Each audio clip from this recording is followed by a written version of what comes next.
ঠিক এখানটাতে বসে সেদিন সকালে আব্বুর অনেক বমি হয়েছিল, আর আমি এতটাই অভাগী যে তখন আমি থাকতে পারিনি। এই ঘরটাতে আব্বু আম্মু থাকতো। আব্বু সব সময় আমাদের 3 ভাই বোনকে অনেক ভালো রাখার চেষ্টা করতো। এখন আর আমাকে ভালো রাখার মতো কেউই নেই। কি অদ্ভুত তাই না? মানুষটার সবকিছুই আছে, শুধু মানুষটাই নেই। যে জিনিসগুলো সবসময় তার সাথে থাকতো অথচ আজ কয়টা দিন ধরে এখানেই পড়ে আছে। আব্বুকে নিয়ে কত কিছু করার প্ল্যান ছিল।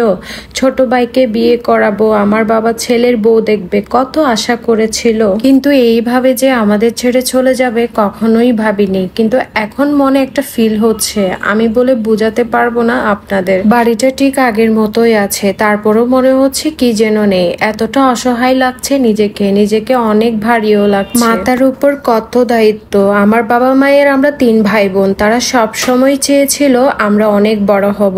আলহামদুলিল্লাহ আমার বাবা সবকিছু দেখে যেতে পেরেছে, কিন্তু একটাই আফসোস, ছেলের বউকে দেখে যেতে পারেনি। অনেক আশা ছিল আব্বুর, তার ছেলেকে অনেক ধুমধাম করে বিয়ে করাবে, কিন্তু সে আশা পূরণ হলো না। মাথার উপর এখন কত দায়িত্ব। আমরা তো বাবা হারিয়েছি, কিন্তু আমার আম্মু তার সারা জীবনের সঙ্গীকে হারিয়েছে।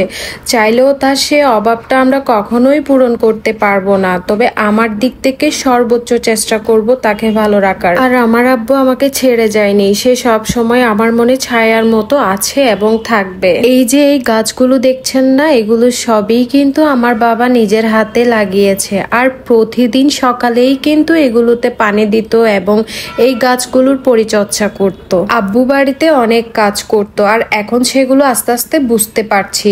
দিন যত যাচ্ছে তার শূন্যতা আরো বেশি অনুভব করছি। এই কষ্টটা না যাদের বাবা আছে তারা কখনোই বুঝতে পারবে না। এত কষ্টের মাঝেও চেষ্টা করছি নিজেকে স্বাভাবিক রাখার। কারণ কি জানেন, আমরা যদি বেশি ভেঙে পড়ি তাহলে আমার আম্মুকে আর সামলানো যাচ্ছে না। আর এখানে সব থেকে বেশি কষ্ট পাচ্ছে কিন্তু আমার আম্মু। বলতে পারেন সে এখন একদম শূন্য একটা অবস্থানে দাঁড়িয়ে আছে।